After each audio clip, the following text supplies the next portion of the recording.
Welcome to the Uncommon Truth and journeying with us as we pursue purpose and the principles of performance that empower each of us to live our ideal form of life. Today, Bob and I are joined by a guest host, Kent Sillars from Langley, Canada.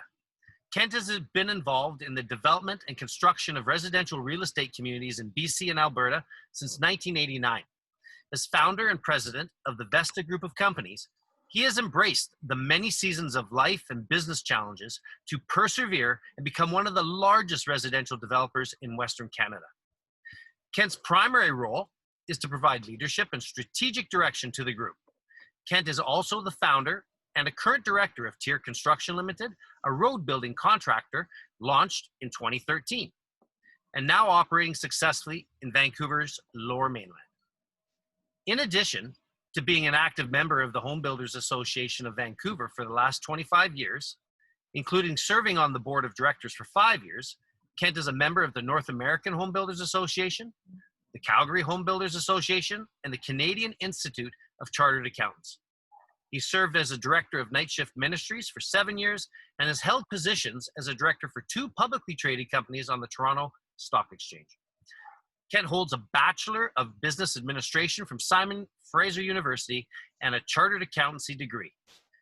Other pastimes include motorcycle riding, running, collecting rare stamps, and traveling.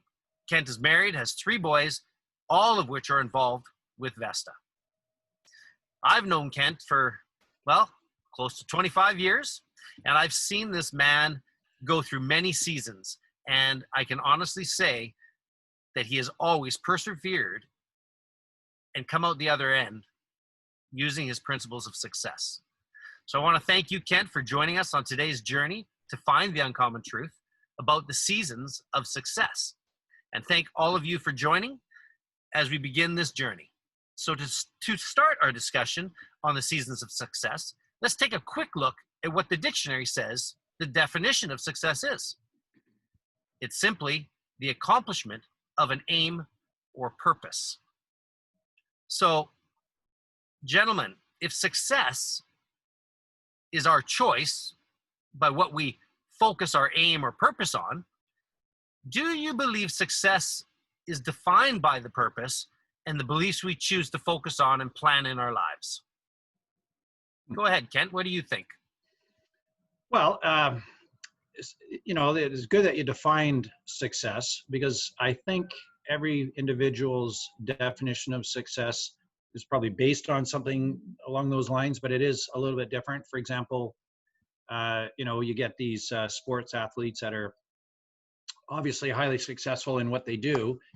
Their definition of success may not be the same as the average Joe's, who wants to be a little bit more well-rounded. So, there's different definitions of success. In business, it tends to be somewhat of a narrower focus. I kind of separate the business from the individual.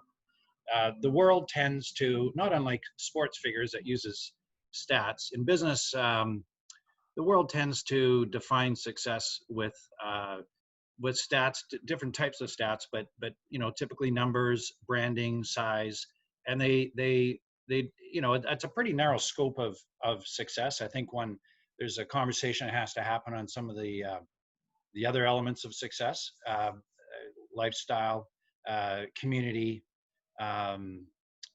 fulfillment, that type of stuff. But at a quick brush, and it's probably doesn't do justice to the term, but at a quick brush, people tend to think of success in business highly centered around money, which again is a very narrow focus. But it's no different than the hockey player who success is probably defined around some sort of statistic. It's just the way we think. Yep. Great comment, Kent. I'd like to hear about looking back on your life. What you're most proud of? Like, you've done so much, including your racing career. But just kind of just think back for a few minutes or for a little while about what you're most proud of. We'll come back to that in a second. But I loved your comment about how you measure success, and reflecting a bit on it. I just heard Alex Rodriguez's interview with somebody, and he was talking about the first part of his life as a professional athlete was all about the home runs, the size of the contract, and that's what he was embroiled in, right? And then he had that big issue with performance enhancing drugs, and that was a traumatic experience in his life. And he says that radically changed my life. And he says now it's all about my family. It's all about the ones I love, my kids, my immediate family, and my close friends. And so, Yeah. My point is that, you know, when we're young, we're probably very highly driven. We don't have any money. Right. And so money becomes like, whoa, becomes a very important measurement. We don't have a house, we don't have money, you know, and then, so as you kind of, if you're lucky enough and blessed enough to accumulate these things over the years, you know, once you have enough money, you have enough money, and there's maybe other reasons to get up in the morning. But I'd like to hear what you're most proud of. It'd be really cool to hear that. Yeah, that's, you know, if you would have asked me that question 20 years ago, my answer would be different.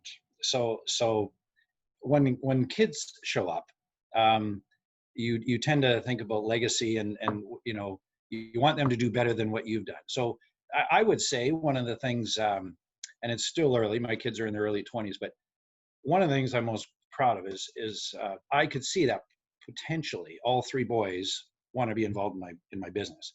I would be shocked if 2 out of 3, for example, didn't end up being involved in the business and in a major way as a career choice.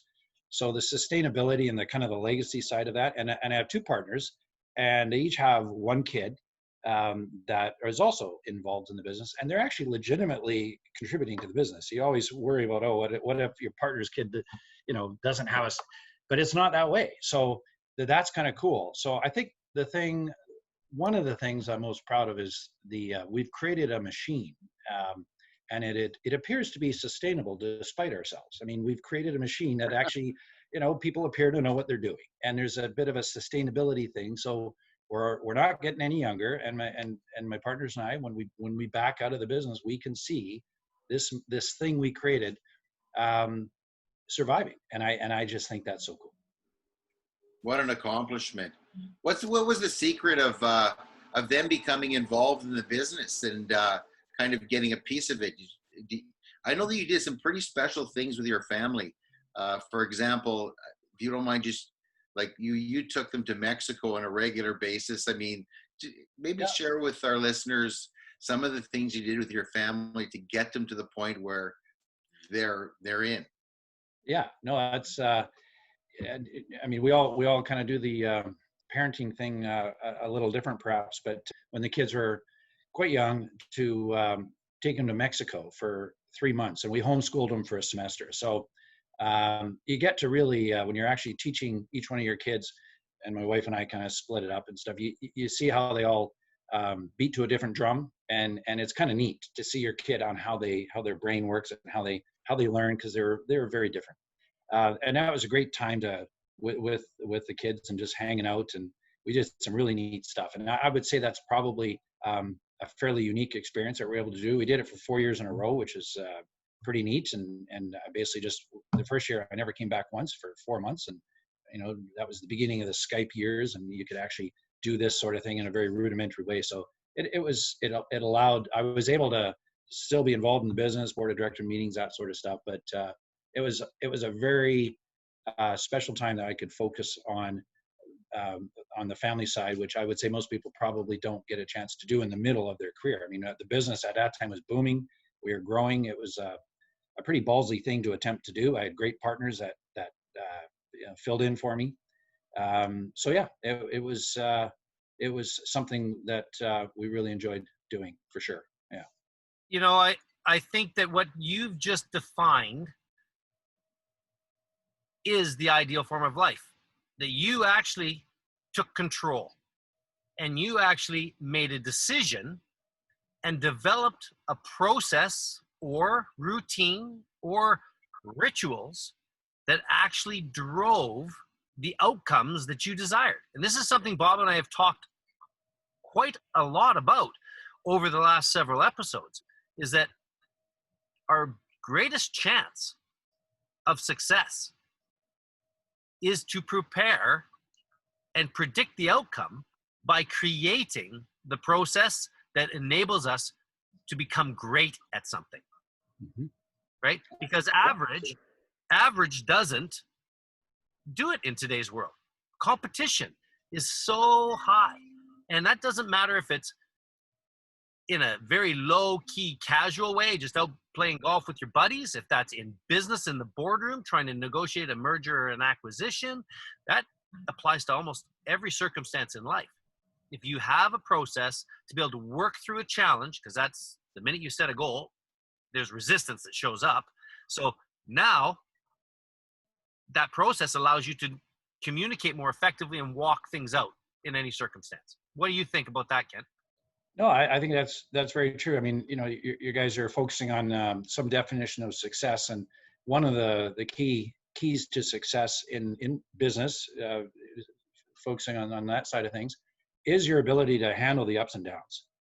Because when you are actually rolling the dice and putting yourself out there to try and do everything you've got, whether you're trying to make the NHL, or you're trying to start a business and like a sizable business and really make something of it, you're putting yourself out there to fail, basically. But you're also giving yourself the opportunity to succeed, and you will have those ups and downs. And let me tell you, in my experience, I've 30 years now, 31 years. Wow, 31 years. So 1989, and I started, and I had no idea. In fact, if somebody would have told me what my journey was going to be like, I'd probably run.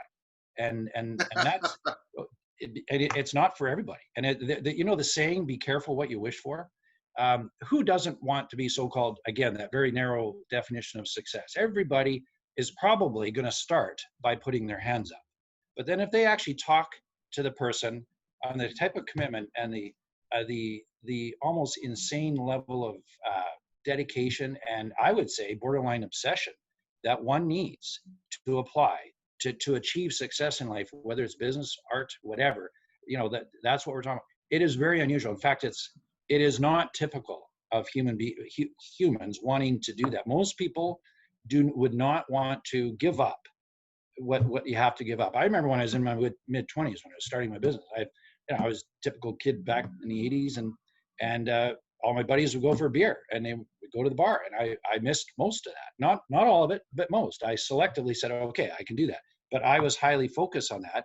And I look back from my years from 25 to 40, I was focused. I would say most people would say I was unbalanced. I would not fit. My routine would not fit what most people would consider to be a balanced life. I was aware of it. I absolutely did not care, because I was focused on building a business. And also, and you guys touch on it in one of your upcoming questions, but there's the fear factor. So fear drove me for 10 years. I loved what I did. I remember my sister once said, "Oh, you work all the time." And I said, "Really? Do I?" And I thought, what an odd question. It's just what I do. And I would have been probably 30 at the time. And it was, to me, my identity at that time, whether right or wrong, my identity was what I was doing. I was in the process of considering getting married, but I was not married. I had no kids. I had, at that point at 30, because I started my business at 25, I had enough money to realize I didn't want to lose it. But if you back it up to when I was 26, 27, I had absolutely nothing. I started my business with zero. I sold my 1971 Corvette for $18,000. That was the only working capital I had. So I didn't care if I lost it. So, as you grow and evolve, you take a much more sophisticated look at risk analysis, of course. But hey, at that point in life, you roll the dice, and you have to be all in, and you have to be completely dedicated. And it's not for everybody. It's be careful what you wish for. It's a lot of people would run. But for me, I was programmed this way, and I actually believe I'm doing what I was supposed to be doing. So yeah, I feel very fortunate. Did you get some of that drive? Do you think that's a genetic thing partially? Was your mom like that? Was your dad like that? Where did that come from? So my dad was an electrical engineer, very smart guy.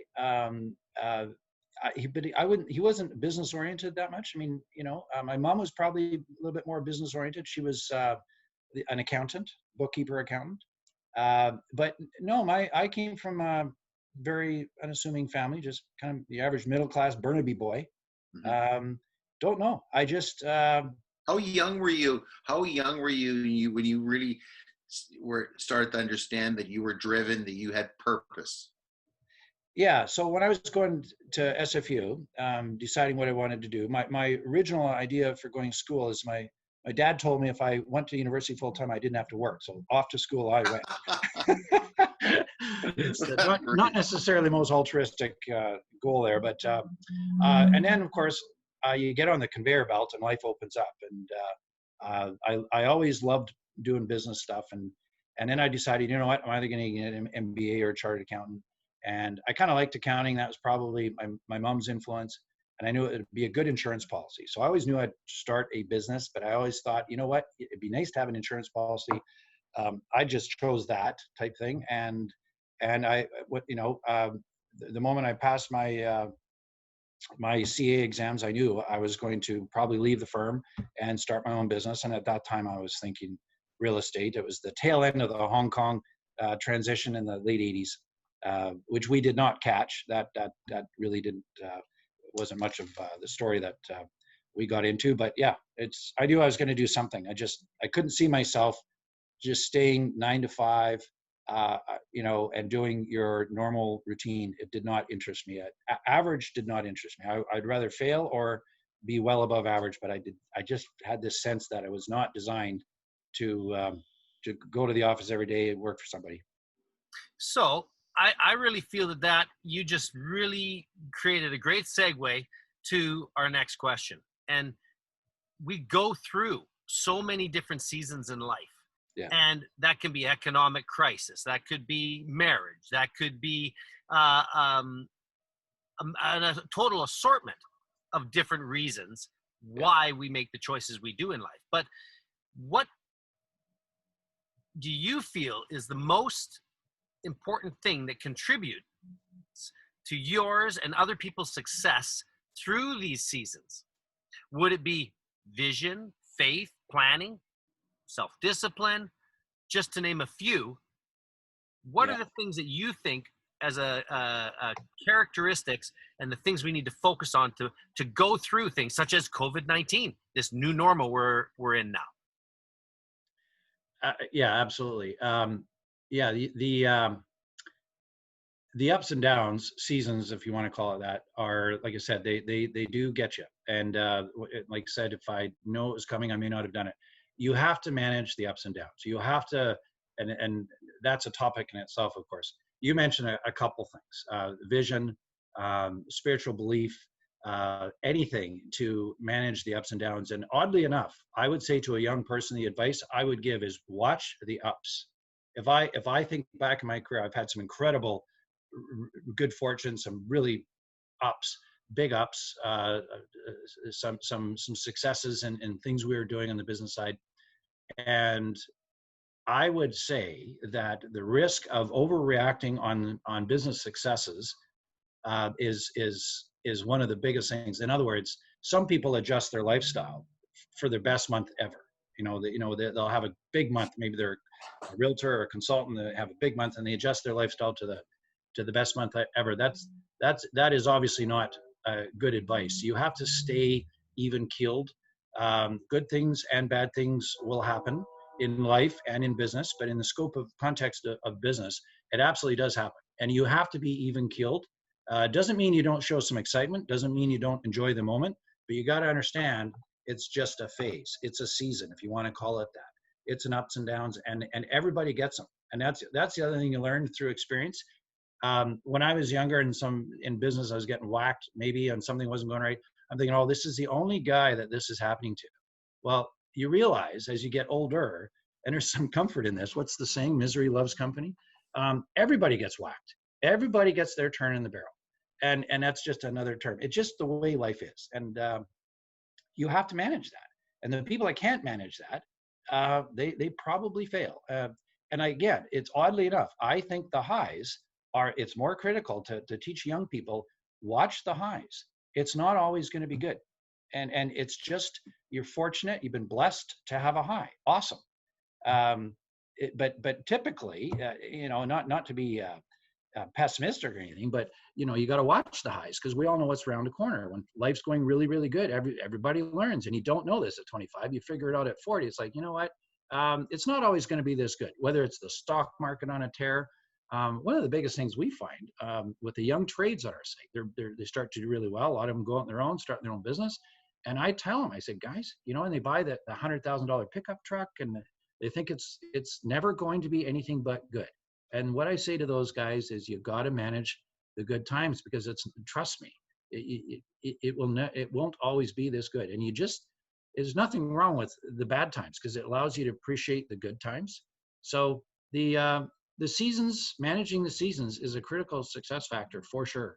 You've got to, it's okay to be an excitable type person, but you need to manage that. And if you get too up or too down, some people have a tough time getting too down. They get down on themselves. So that's not right either.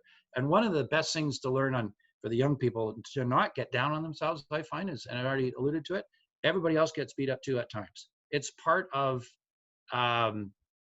it's just part of the learning curve. And at the end of the day, you come out of the tunnel wiser. It's part of us getting, wiser as we get older. These experiences that we're thrown, they help that, but they do have to be managed. Yeah, I'd agree. From my business experience, it is a really critical thing to not overspend or to grow at too exponential of a rate, because nothing is sustainable forever. Everything is passing. And I really like the way that you worded that. Use that uptick to store away, be a little bit of a squirrel, because it's sunny out today, but the rain will come. All seasons change. And that leads us right into, we're going into winter. No, actually, we've entered winter in the sense that we've got our first brisk, cold feeling that things have changed. There's a new normal that's coming. We're still not 100% about that. So how do we define that now in your mind with success? What are the right things that we can do in these different seasons of transition, right? Because we're in transition right now to new normal. What do you recommend for people so that they can still have whatever their ideal life goals are, not to lose focus of their purpose and what they're setting out to, but adjust their cadence or their pace for a marathon, not a sprint? Yeah, well, I mean, the first thing is, I'm guessing pretty much everybody missed this one. Nobody planned in their business for COVID-19. It's definitely a curveball, and it doesn't happen a lot in life. Although I must say, we've had two curveballs. We had the 2009 fiasco. That was pretty bad. People had no idea how bad that was. The world did manage to blow itself up financially, and that had a ripple effect. And 10 years later, we have this, and this is perhaps even worse. We'll see. But the biggest thing people have to realize is nobody knows what the new normal is. And if somebody says this is what's going to happen, they're not being realistic. Nobody knows. Nobody knows what's going to happen to oil prices. They don't know what's going to happen to real estate prices. We can use prudence and rational thought to guess, but nobody knows. And that makes it fun, because we're in this game and nobody knows what's going to happen. So it is a game. And I look at business as a bell curve. Sitting in class, business is a bell curve. And I tell my staff this: no matter how bad we might think we're doing on a given day as a business, we just have to be better than the guy beside us. We have to be better than the other builders. And we're hard on ourselves, and that's how we probably got to where we are. But it's kind of that attitude that will help you in this new norm.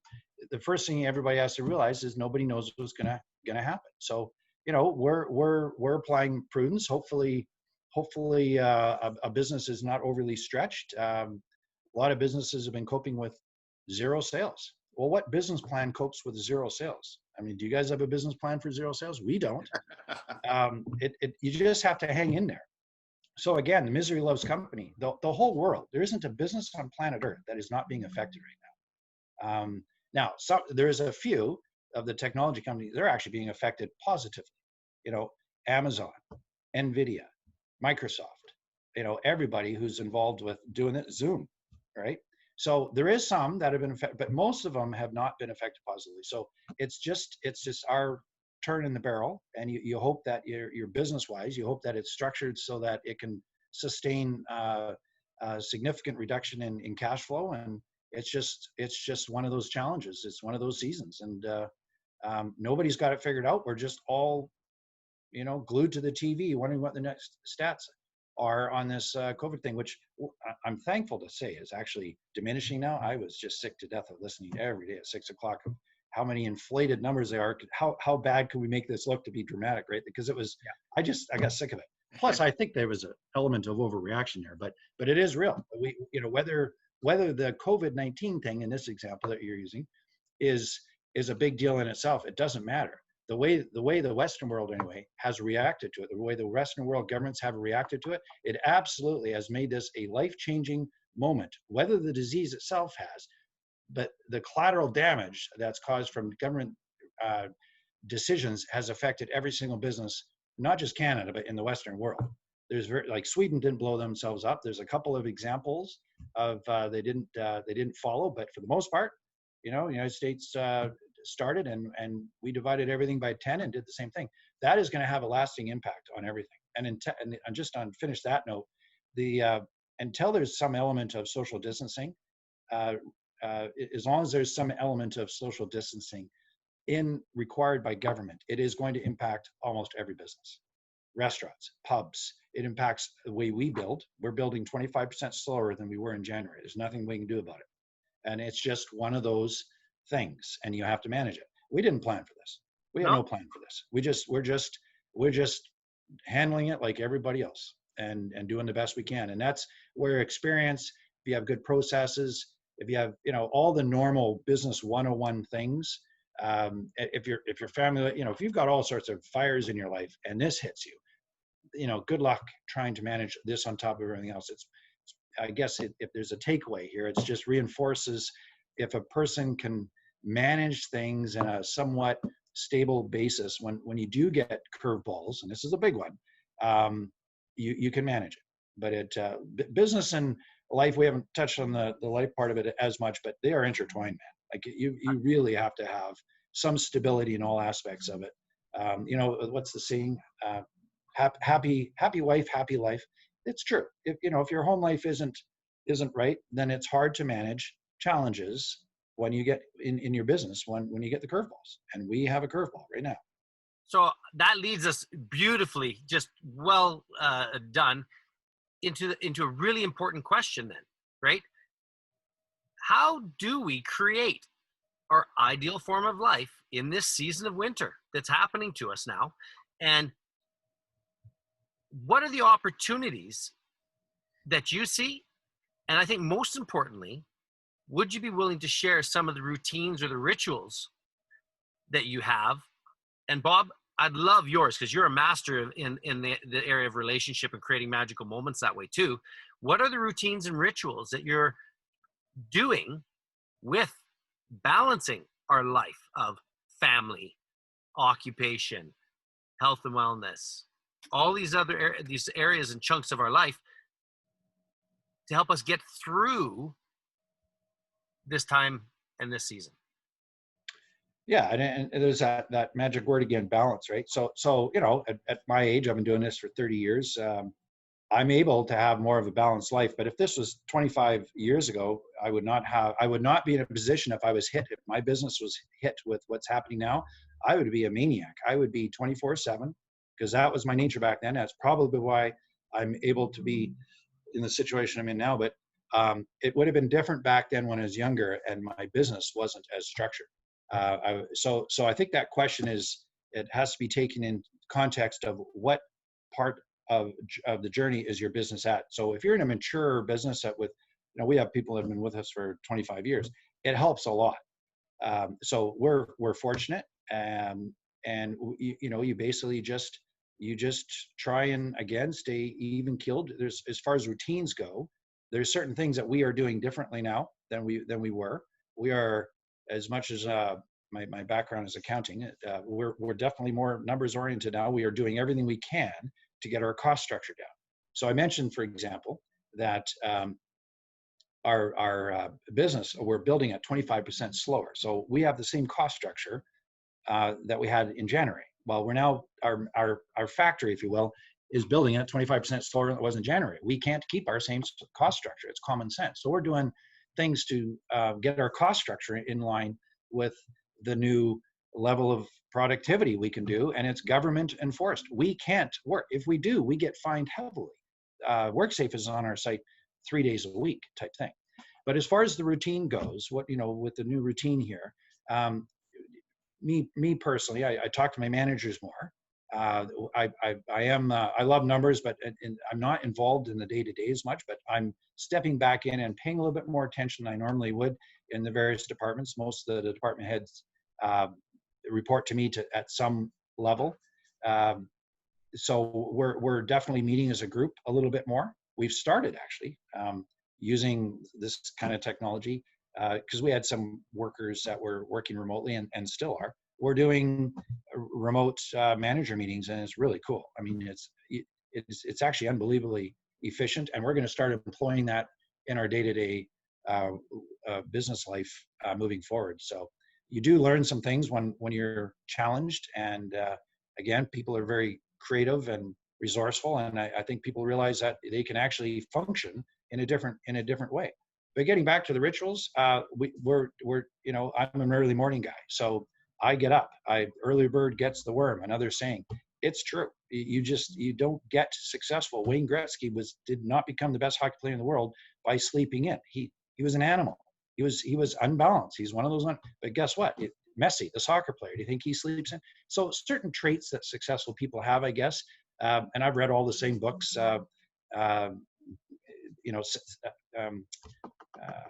Stephen Covey, 7 Habits of Success. That's a great book.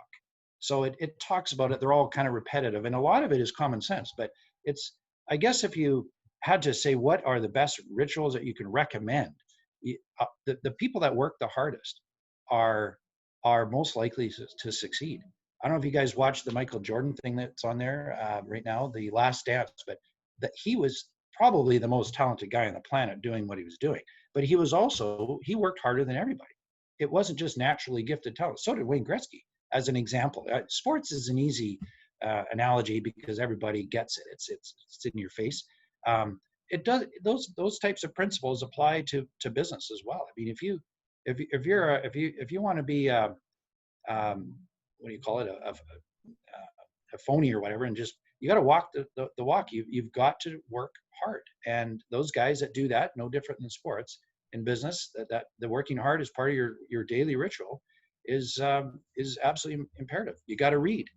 So when I was younger and the business was smaller, I read more micro-oriented stuff. I read more operational driven things. I don't read that much on those items. I read more macro stuff. I read which way is the world turning. When I work, one of the things I've evolved to in this stage of my career, I guess, is I work. What do you call it? I work on my business, not at my business. So I'd say 50 to 60% of my time is trying to improve the business. I'm acutely aware of all the things we're not doing right. That's one of the things I think I've excelled at. I just, for whatever reason, some days it's a curse, I assure you, but I'm acutely aware of what's not going right in my business. And I actually find it neat. I enjoy, money aside, I like the challenge of coming and trying to build a successful, sustainable business. So my daily ritual has got a lot to do with improving the business, working on the business. The day-to-day stuff is not as much, although the COVID thing, and someday, very soon, I hope we don't even mention the word COVID, but the COVID thing has impacted my daily ritual for sure. And other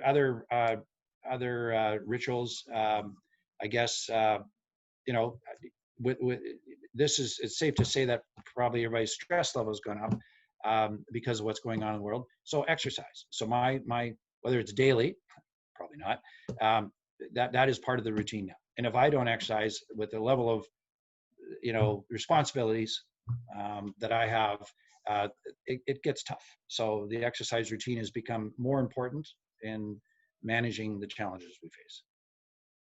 Excellent comments. Wow. So much to unpack there, Heath, from Kent, just real insight into a series of habits and rituals you've developed, everything from reading to stepping back, working on your business, not in your business, relying on the people around you to do those sort of things. Thanks for sharing all that stuff, bud. When you mentioned COVID, one of his concepts was that we're often in the urgent mode and not in the important quadrant of our daily routines. And when you're at the peak of a business, that there's just a ton of urgent stuff going on. You're just trying to get everything together, and there's very little time to step back, reflect on things. You're just go, go, go, go, go. You're right. So I see these trough times, the barrel times, as opportunities where change has to happen, and they're wonderful opportunities for us to step back and look at our businesses, look at our lives, and say, where do we want to go from here? Because loved your comment about this is fun. This is fun. Nobody knows the rules, man. It's a game. Nobody knows the rules. Yeah. And I'm gonna be at the forefront of the rule changes, or I'm going to make the rule changes myself. Because that's the brilliant thing about having no rules, is leaders can step out, make new rules, and all of a sudden you're right at the forefront. Government hasn't caught up to you. Nothing's going to stop you, right? Yeah, You're working in a whole new playing field. And Heath, what a tremendous mindset Kent brings to this conversation with those thoughts. It's like, it's a game. I'm not putting the words in your mouth. You're going to make the rules, but I just love that concept. Is like, I'm excited about the next 3 years. I'm excited about the next 5 years, and let's be there creating the future that we need to create in this new world. Nicely done, bud. Oh, very well said by both of you, and summarized up. I think that, something that is really critical is that we're focusing on the key pillars or the big rocks in our life. What is important? That for me has really been a big shift. And, I think for too long in my life, I had on a fireman hat and fireman boots, and I was running around putting out all these little fires. And just over the last several years of my journey, I've come to realize that if it's not an important issue, a big rock that fits with my purpose, my why I'm doing things, it's okay to let those fires burn themselves out. Don't waste your time, your energy, the resources on trying to make everybody happy. At the end of the day, we cannot let fear control our life. That's what I've really taken from what you just said. And that comes back to us really creating those rituals that are going to empower us every morning to start strong.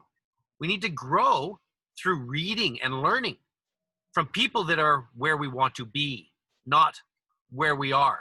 Be careful about being around the flock, as those of a feather flock together.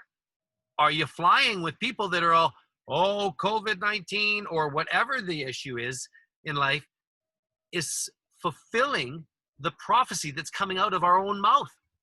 Let's look at it and say, this is a challenge. But every opportunity is wrapped in challenge.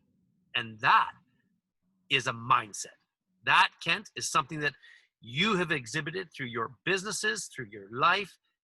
You embrace uncertainty and go, okay, this is the truth. This is where it's at. Now, what is the next step? What do I do now that by doing it will make everything else easier or simpler? That's the one thing principle, right? Yeah. And I think that segues us. I think our time is our life.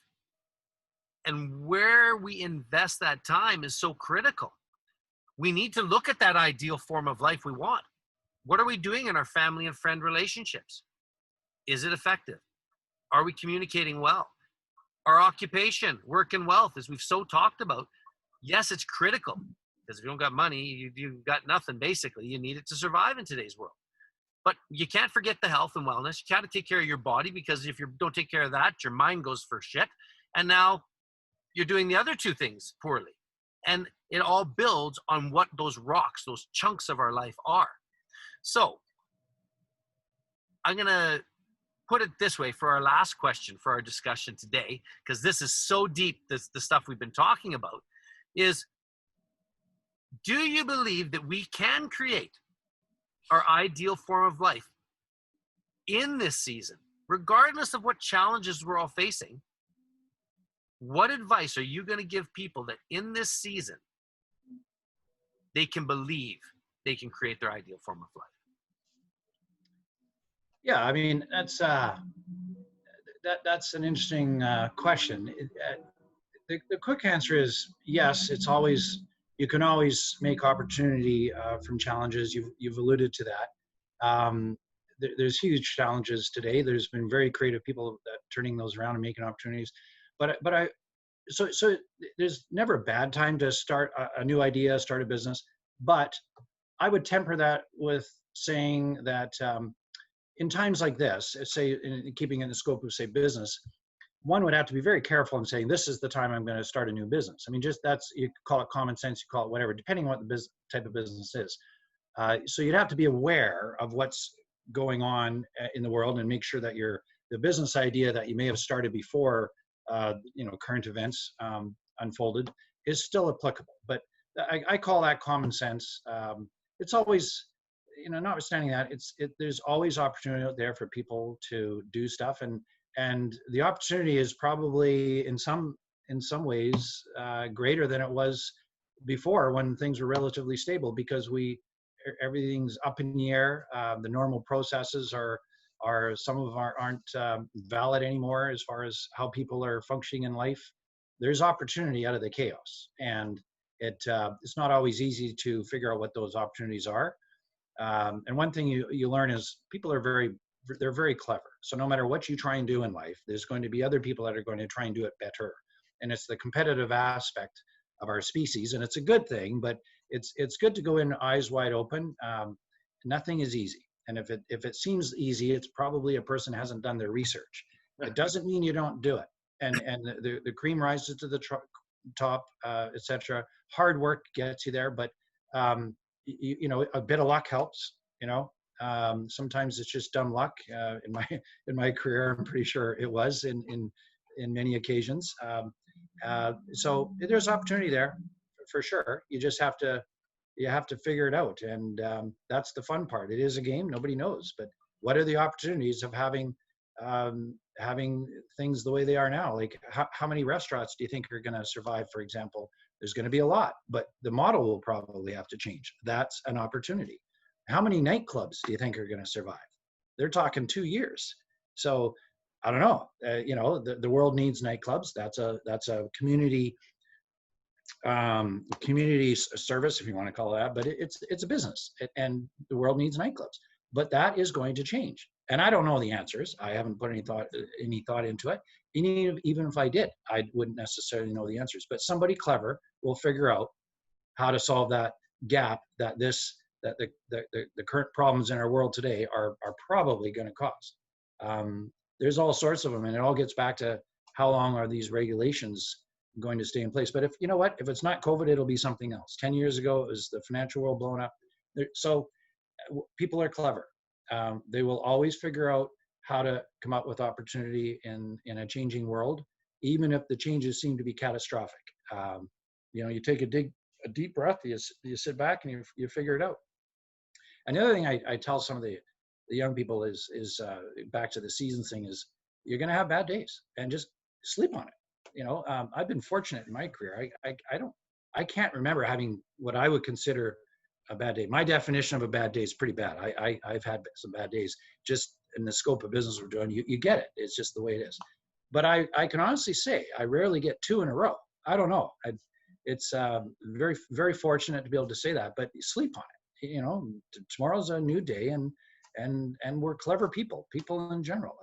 We'll figure it out, but there's opportunities, and it might even, it's okay too to not know what those opportunities are. You just watch the world unfold and see how it goes. But there will be clever people that figure stuff out, and there'll be, I'm sure, some real head scratcher, awesome ideas that come out of the chaos that everybody's seeing right now. There'll be some really clever people come up with some unbelievable ideas. And a lot of these offices or businesses you see go dark and go out of business, there'll be some new businesses pop up and take their place. Life goes on. It's a strange world. Bob, what would you say as your final answer to that question? Just building on what Ken said, it seems to me when things change, people's needs change, and that's, at the end of the day, that's what business is. Business is just meeting a series of needs and providing the services and or the products for people's needs. So in my business, where we were kind of chugging on all cylinders there for 4 or 5 years, they just had, people were buying 1, 2, or 3 products, right? Just like clockwork. But that's all changed in my business because their needs changed. And a lot of things impact that sort of thing. So I think by figuring out what the new needs are, then we can, alter our services, create new services, innovate different solutions to meet those needs. Yeah. So for those of you thinking about starting new careers, going in a new direction, might be based on those realities. What are the new needs? Yeah. Government needs, community needs, and or just people needs. Yeah, no, that's well said, Bob. Yeah. The thing I would maybe add to that too, Heath, is everybody has to realize that their business models still might make sense right now, but the world has been whacked. Businesses have been whacked. Everybody is cost conscious, cutting back. So some businesses are perfectly fine the way they are. They just have to be patient and wait, and the world will resume to some form of normal. Businesses will start spending on things they typically have in the previous years, and life will go on. So I think it's prudent for people to not throw out business models that were working in January that may not look so good now, because at the end of the day, what's changed? Yes, there's been some change, but the services and needs of some of the businesses, most of the businesses, are probably fairly similar to what they were. It's just a question of businesses being patient and waiting for the world to recover and start spending money again. And in the meantime, you take a breather and enjoy life as much as possible without worrying about the business too much. Well, it's time. This is the trough. It's time to take a breather. It is. This is the trough. It's time to take a breather. Yeah. I've walked more in the last 2 months than I have my entire life. I don't even like walking. You're looking good, my friend. You're looking fit. Thank you. Yeah, it's the stress. Yeah. So much for all that. Yeah, no. Gentlemen, Kent, Bob, I really want to thank you for such a great discussion. So, as I do every episode, I want to try and summarize the uncommon truth about the seasons of success and how we navigate through this season of winter that we find ourselves in. So, here we go. We each need to define our own definition of success and be accountable to progress towards the purpose we have set. Plus, in that, remember that, as Tony Robbins quoted, our success without fulfillment is the ultimate failure. We define what our success is. Success in most activities is about creating a process or a routine that we can become great at. By being good at it, we differentiate ourselves. 3, let's define our purpose and our goals and be prepared.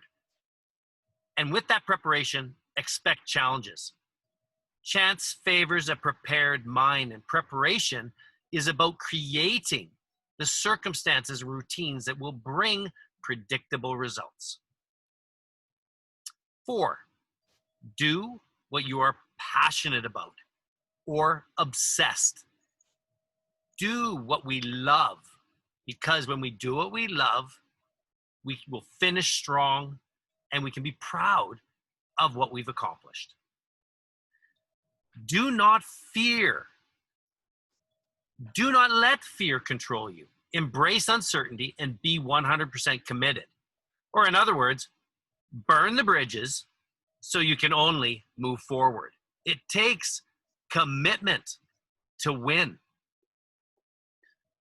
That means we got to manage our state. We got to manage those downs. And as Kent said, focus on the ups. Do not overreact or believe that this will last forever. When we're winning, celebrate. But remember, you need to be a little squirrel and squirrel some away, because all things pass. So we need to be even keeled, because what goes up will go down. Prepare for the rainy day. 7, we need to learn the most in our tough times. This is an opportunity to grow and prepare for the next up. And remember, to survive and grow, we only need to be a 3 in a sea of 2s. There's no such thing as perfect. Be better. Every day, strive to be better. And in that, let's create balanced and as stable as possible an environment in our life and our business routines. We need to reduce and reuse. We got to keep our costs down. We got to be time efficient. We need to create more effective reporting and the use of technology that enables us to be efficient. Back to creating rituals.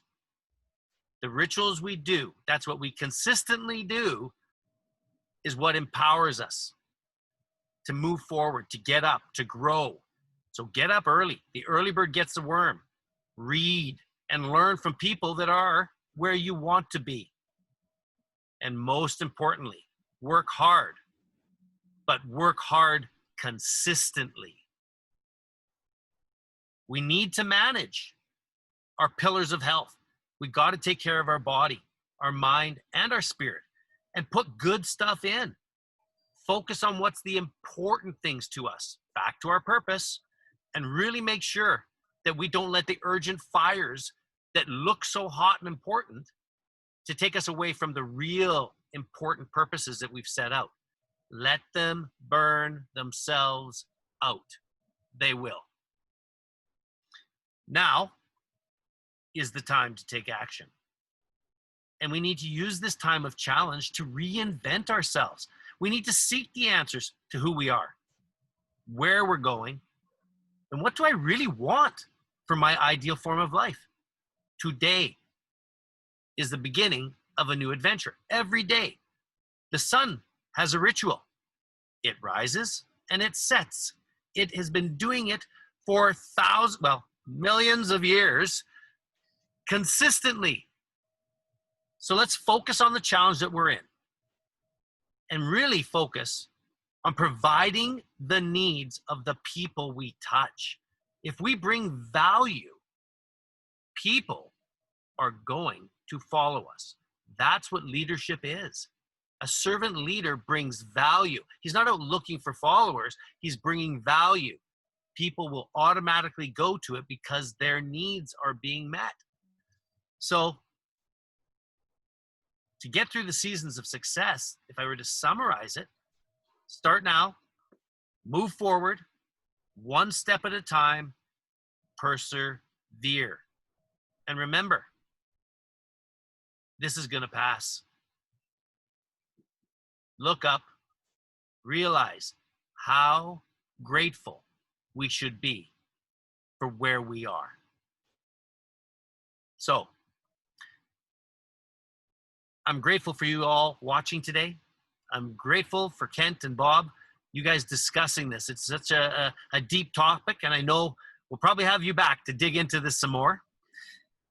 Remember, you can find Kent and Vesta Properties and the exciting residential communities that they're building at www.thevestaproperties.com.